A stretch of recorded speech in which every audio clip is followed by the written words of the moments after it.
अस्सलाम वालेकुम dear students. आज के लेक्चर में हम बात करेंगे पॉइनकेयर थ्योरम की।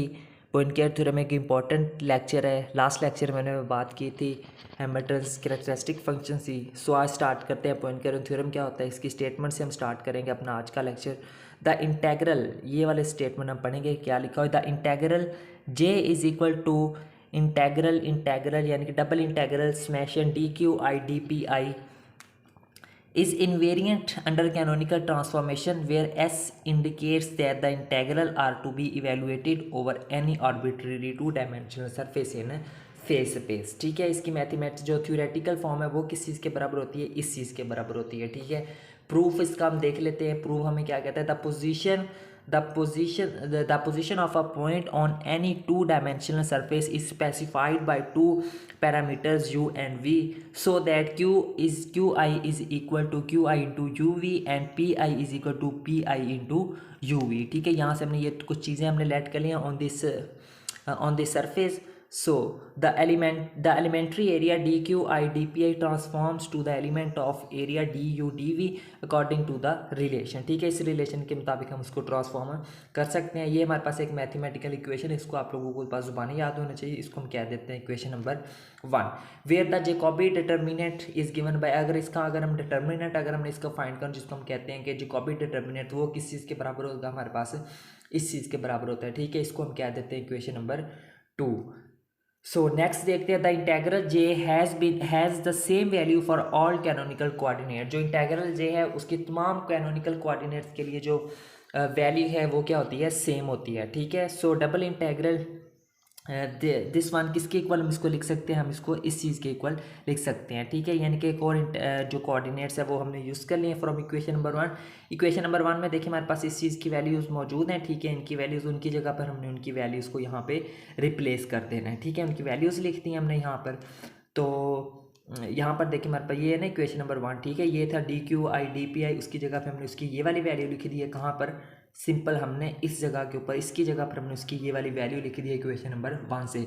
और यहाँ पर देखें फ़र्क क्या है, यहाँ पर देखें आ रहा है हमारे पास Q I D P I, और यहाँ पर क्या आ रहा है हमारे पास Q K D P K आ रहा है। ठीक है, सो ये सिंपल आई और आई की जगह पे क्या रिप्लेस हो रहा है, के। तो सो उसी इक्वेशन नंबर 1 की वैल्यूज़ को यूज़ करते हुए हमने यहाँ पे उसकी वैल्यू को भी लिख दिया है, और जहाँ पे आई आ रहा था वहाँ पे हमने सिंपल के लिख दिया है। ठीक है, बिल्कुल सिंपल सा है। So since the above two integrals are equal, क्योंकि हमें पता है कि अब देखिए ये जो दोनों इंटेग्रल्स है ये दोनों एक दूसरे के क्या आ रहे हैं, हमारे पास इक्वल आ रहे हैं ना। सो हम लिख सकते हैं यहाँ पे देखिए ये वाला फैक्टर किस चीज़ के बराबर आ रहेगा, इस फैक्टर के इक्वल हम इसको लिख सकते हैं। बिल्कुल डेफिनेटली हम इसको लिख सकते हैं by using to expand the Jacobi determinant. तो जेकॉबी इक्वेशन नंबर 2 का यूज़ करते हुए हम इस इक्वेशन को भी हम जो है वो डिटर्मिनेंट की फॉर्म में हम लिख सकते हैं। सो इस वाली साइड का ये जो हमारे पास जो डिटर्मिनेंट है वो हमारे पास ये आ जाएगा। ठीक है, और ये जो हमारे पास जो ये वाली जो साइड है इसका हमारे पास डिटर्मिनेंट भी ये वाला आ जाएगा। ठीक है स्टूडेंट, इस साइड का जो डिटर्मिनेंट वो हमारे पास ये आ चुका है, और ये जो साइड है हमारे पास इसका डिटर्मिनेंट हमने इसको इस फॉर्म में लिख लिया। ठीक है, बिल्कुल सिंपल है। लेकिन अब इसको जब हम एक्सपेंड करेंगे तो डिटर्मिनेंट को एक्सपेंड करने हमें आता है। ये जो मेन डायग्रल होता है इनको आपस में मल्टीप्लाई करना होता है, और सेकेंडरी डायग्रल को आपस में मल्टीप्लाई करना होता है, दरमियान में क्या करना होता है, माइनस करना होता है। ठीक है, तो वही हमने काम इस तरह इनको आपस में मल्टीप्लाई किया, ये लिख दिया, फिर इनको आपस में मल्टीप्लाई किया, ये लिख दिया, और दरमियान में इनको क्या करना है, माइनस कर लेना है। ठीक है, तो ये हमने इसको डिटर्मिनेंट को हमने एक्सपेंड करके लिख लिया है। So this forms the equation is called Lagrange's bracket. So इस किस्म की इक्वेशन हमारे पास क्या कहलाती है, लैग्रेंजियस ब्रैकेट कहलाती है। पॉइसन ब्रैकेट के बारे में हमने डिस्कस किया था। ये इस किस्म की अगर इक्वेशन है तो उसको हम कहते हैं लैग्रेंजियस ब्रैकेट।